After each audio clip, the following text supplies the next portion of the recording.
Hi guys, welcome back to my channel. Pakistan மேல யாரெல்லாம் ஒரு துளி அன்பு கூட வச்சிருந்தாலும் இந்த வீடியோ பார்க்காதீங்க, அப்புறம் ரொம்ப வருத்தப்படுவீங்க. இதுல இந்த பாகிஸ்தான்காரங்க பண்ற ரீல்ஸ் எல்லாம் பார்க்க சைக்கிள தண்ணியை திறந்து விடு நூடுல்ஸ் பண்ணணுங்கிறாங்க.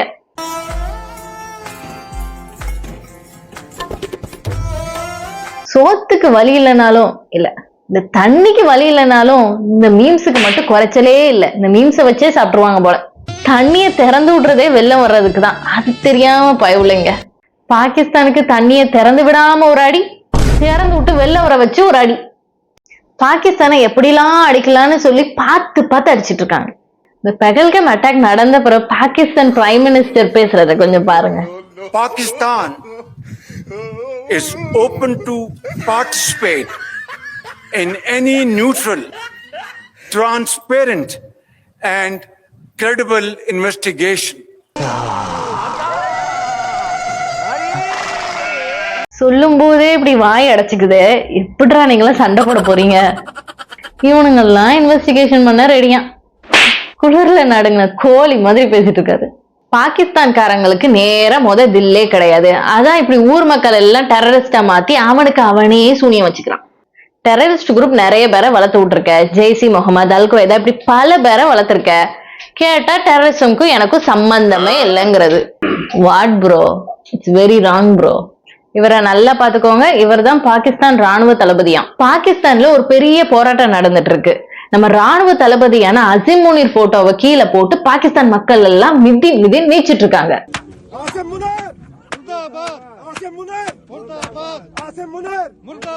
என்னன்னு கேட்டா அசிம் முனீர் அவர் லவ்வர் வீட்டுல போய் பதுங்கிட்டு இருக்காராம். நாடே இங்க ரெண்டு பட்டு போய் இருக்கு. இந்த டைம்ல இந்த ஆளுக்கு ரொமான்ஸ் வேற. பாகிஸ்தானுக்குள்ள இந்திய குண்டுமலையா போட்டுட்டு இருக்க இந்த டைம்ல நம்ம தளபதி அட்ரஸே காணும். இவர் மூஞ்ச பார்த்தாலே வாட்ச்மேன் வேலைக்கு கூட லாய்க்கில்லாத மாதிரி இருக்காரு. இவரை போய் பாகிஸ்தான் ராணுவ தளபதியா ஆக்கியிருக்காங்க. இதுல இருந்து தெரியுது பாகிஸ்தான் லட்சணம் என்னன்னு. பாகிஸ்தான் மக்களே இந்தியா கிட்ட ஒரு கோரிக்கை வச்சிருக்காங்க. இந்த தங்கத்தை, இந்த மஜ்னுவை எப்படியா தட்டி தூக்கிருங்கன்னு சொல்றாங்க. அசிம் முனீர் ஹிஸ்டரி எடுத்து பார்த்தோம்னா, பொலிட்டிக்கல் லீடர் இம்ரான்கான ஜெயில போட்டது, டெரரிஸ்டுகள்லாம் ட்ரைனிங் கொடுத்தது, ஆப்கான் அகதிகள் எல்லாம் கொடுமைப்படுத்தினது, ஹிந்து முஸ்லிம் பிரச்சனையை தூண்டி விட்டது, புல்வாமா அட்டாக்கு இவர் தான் மாஸ்டர் மைண்டுங்கிறாங்க. இப்படி பல கேஸ் இருக்கு இவர் மேல. பார்த்தா புல்லு பூச்சி மாதிரி இருக்கா. இவன் எப்படிடா பண்ணா? பெஹல்காம் அட்டாக்க ஸ்கெட்ச் போட்டு கொடுத்தவனே நம்ம அசிம் முனீர் தான் சொல்றாங்க. அதான் பைபிள்ல ஓடி ஒளிஞ்சுக்கிட்டு இருக்கு. மொத்தத்துல இவர் ஒரு யூனிஃபார்ம் போட்டு அல்கொய்தா தீவிரவாதி. இந்த மாதிரி தளபதி வச்சுக்கிட்டு நீ கேம் ஆஃப் த்ரோன்ஸ் ட்வீட் வேற போட்டுட்டு இருக்க. என்ன ஸ்ட்ராட்டஜி? கர்நாடகால எவனோ ஒருத்தன் போற ரோட்ல பாகிஸ்தான் பிளாக் ஒட்டி வச்சிருக்கான். அதே இந்த ரெண்டு முஸ்லீம் லேடிஸ் பொறுக்கி எடுத்துட்டு எப்படா ஓட்டுவேன்னு ஆவேசமா திட்டிட்டு இருக்காங்க. முதல்ல இந்த மாதிரி ஆட்களை தான் நாடு கடத்தணும். இத பண்ணாலே நாடு உருப்பிடும். பாகிஸ்தான்காரங்க வேற லோன் கேட்டு அழுது தொலைகிறாங்க. இந்தியா எங்களை போட்டு அடின்னு அடிச்சுடிச்சு ஸ்டாக்ஸ் எல்லாம் கிராஷ் ஆயிடுச்சு, எங்களை எப்படியாவது காப்பாத்துப்பா அப்படின்னு IMF கிட்ட சில்லறத்தனமா ட்வீட் போட்டுக்கிட்டு இருக்காங்க. பார்க்க பரிதாபமா தான் இருக்கு. என்ன பண்றது, பண்ண சேட்டை அப்படி. விதி வலியது, இத நம்மளுங்க விடுவாங்களா? எதுக்குடா இந்த பொழப்பு, ஏன்டா இப்படி பிச்சை எடுத்து தொலைறீங்கன்னு ட்ரோல் பண்ணி போட்டிருக்காங்க. மே 7 இந்தியா பாகிஸ்தானுக்குள்ள போய் 9 டெரரிஸ்ட் பேஸ்லயும் ரஃபேல் ஃபைட்டர் ஜெட்டை வச்சு ஹேமர் பாம்ஸ் போட்டு அடிச்சு தூக்கிருக்காங்க. ஆனா பாகிஸ்தான்காரங்க என்ன சொல்றாங்கன்னா, இந்தியா நீங்க அடிச்சதெல்லாம் டெரரிஸ்ட் இல்ல, சிவிலியன்ஸ் தான் விக்டிம் கார்டு பிளே பண்ணிட்டு இருக்காங்க. டெரரிஸ்ட் இருக்கிற இடத்துல சிவிலியன்ஸ்க்கு என்னடா வேலை? ஓ அதானே, உனக்கு சிவிலியன்ஸ்க்கும் டெரரிஸ்ட்க்கும் வித்தியாசமே கிடையாதுல்ல.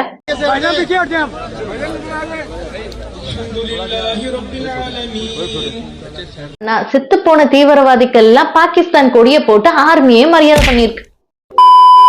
இந்தியா அட்டாக் பண்ணப்போ நாங்க ஏன் டிஃபெண்ட் பண்ணலன்னா, எங்களோட டிஃபென்ஸ் சிஸ்டம் பத்தி எல்லாம் இந்தியா தெரிஞ்சுப்பாங்க, அதனாலதான் டிஃபெண்ட் பண்ணாம இருந்தோம்னு சொல்றாரு. कल का जो ड्रोन हमला हुआ, वो ड्रोन हमला बेसिकली हमारी जो लोकेशंस हैं उसको डिटेक्ट करने के लिए जो है किया गया. एक टेक्निकल चीज है जिसको मैं उस तरह एक्सप्लेन नहीं कर सकता. उर्ट நீ உருட்டுப்பா. பாகிஸ்தானோட ஐக்கியூ லெவலே இவ்வளவுதான்.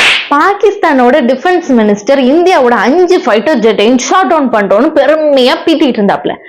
இந்த நியூஸ் சைனாக்காரனும் எடுத்து போட்டுக்கிட்டு இருந்தான். நம்ம CNN ரிப்போர்ட்டர் வந்து இதுக்கெல்லாம் என்ன ஆதாரம் வச்சிருக்கீங்கன்னு நாக்கு புடுங்குற மாதிரி கேள்வி கேட்டாங்க. அதுக்கு நம்ம அதான் மீடியால இருக்க அப்படின்னு கொஞ்சம் கூட கூச்சமே இல்லாம உருட்டிட்டு இருந்தார். Pakistan claims it shot down 5 Indian Air Force jets and a drone, as I understand it. India says there's no evidence of that, no proof. Where's the evidence for that, sir? It's all over the social media, on Indian social media, not on our social media. It's not to talk about content all over social media. I'm asking you very specifically. இதே உள்ளூர் channel தான் ஒண்ணும் தெரியாது. CNNல போய் பாகிஸ்தானுக்கு இவ்ளோ பெரிய அவமானம் தேவையா? ஒட்டுமொத்த ஆட்டு மந்தையே பாகிஸ்தான் மினிஸ்ட்ரியில தான் இருக்கு. இத பாருங்க எவ்வளவு ட்ரோன் பட்டாசை வேஸ்ட் பண்றான்னு பாருங்க. எல்லாம் சைனா கிட்ட இருந்து மலிவு விலைக்கு வாங்கியிருப்பான் போல. எல்லாம் புஸ்வானமா போயிடுச்சு. ஆமாம், இந்த கத்தியை யார் செய்தது? நான் தான் செய்தேன் மன்னா. எங்கே கொஞ்சம் பிடித்தீங்களே? இழுத்தேன். எங்கே கொடுங்க. அதில் என்னடா தேடுகிறாய்? அதில் என்ன தேடுகிறாய்? ஆபத்தின் விளிம்பில் ஒரு மன்னன் தத்தளிக்கும் போது அனைத்து கத்திகளும் உடைகிறது. என்னடா அர்த்தம் இது? எல்லா பட்டாசும் தீர்ந்தப்புறம் அப்பாட்ட போய் அழுதுருப்பான். அப்பா சைனாப்பா இன்னும் கொஞ்சம் பட்டாசு கொடுப்பாங்க.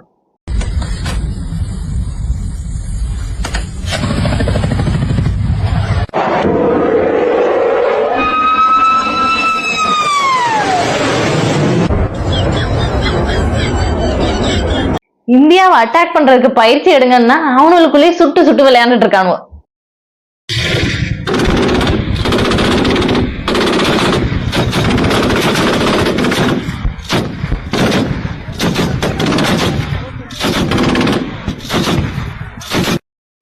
அவனை சொல்லி நிறுத்துங்களேன்டா. அவன் நிறுத்துற அந்த லூசுக்கு மட்டும் வந்துட்டே இருக்கான். வர்ற நிறுத்துற அவனை. பாகிஸ்தான் ஆர்மி நிலைமையை பாருங்க. இந்தியா பண்ண ஃபயரிங்ல பைப்ல திக்குமுக்கு ஆடிட்டு இருக்கான். பாகிஸ்தான்காரன் சைனா கிட்ட இருந்து HQ-9ங்கிற ஏர் டிஃபென்ஸ் சிஸ்டமும் வாங்கியிருக்கான். அது ஒரு புசுவானோன்னு தெரியாம அதை வச்சு விளையாண்டுட்டு இருக்கானோ. இதே ஏர் டிஃபென்ஸ் வாங்கின ஈரான், ஈஜிப்ட் எல்லாம் தலையில துண்டு போட்டு உட்கார்ந்துருக்காங்க. நம்மளுக்கும் அதே புசுவானம் தான். இதுல இருந்து என்ன தெரியுது? எவ்வளவு மழை விலையா இருந்தாலும் சைனா ப்ராடக்ட வாங்காதீங்க.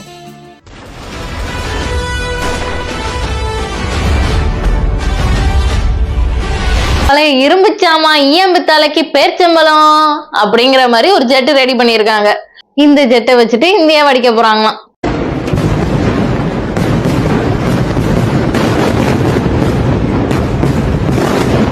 இது வேற ஒண்ணும் இல்ல, இந்தியா பாகிஸ்தானுக்கு தீபாவளிக்கு பிரைஸா கொடுத்தது. பிரைஸ் கொஞ்சம் ஹெவியா இருக்கிறதுனால திருச்சி ஓடிக்கிட்டு இருக்காங்க. அட்டாக் பண்றீங்களா? போயிட்டு இருப்போம். ஏன் எவ்வளவு அடிச்சாலும் சொரணலமா நிக்கிறீங்க? தம்பி போங்க தம்பி, ஊருக்குள்ள போய் காட்டு பாருங்க. நாங்க அடி வாங்காத ஏரியாவே கிடையாது. எவ்வளவு அடி வாங்கினாலும் சத்தமே வராது, ஓடுனது கிடையாது. நீ என்னமோ 2 அடி அடிச்சுட்டு பெருசா பீத்துற. ஹலோ, நேத்து அடிக்க வர்றேன், நீங்க வரவே இல்ல. இருக்கோம் எதுக்கு இந்து வீட்டுகள்ல போய் இப்ப இங்க யாராவது முஸ்லீம் இருக்காங்களா? உங்க வேலையை போய் பாருங்க. சரி சார், போங்க. சும்மா இருக்கிற உலகமே உங்களால தானங்க உலகமே செத்து மடிஞ்சுக்கிட்டு இருக்கான். சிரியா, லெபனான், எகிப்து, ஆப்கானிஸ்தான், பங்களாதேஷ், பாகிஸ்தான் எல்லாமே சுடுகாடு ஆக்கிட்டீங்க.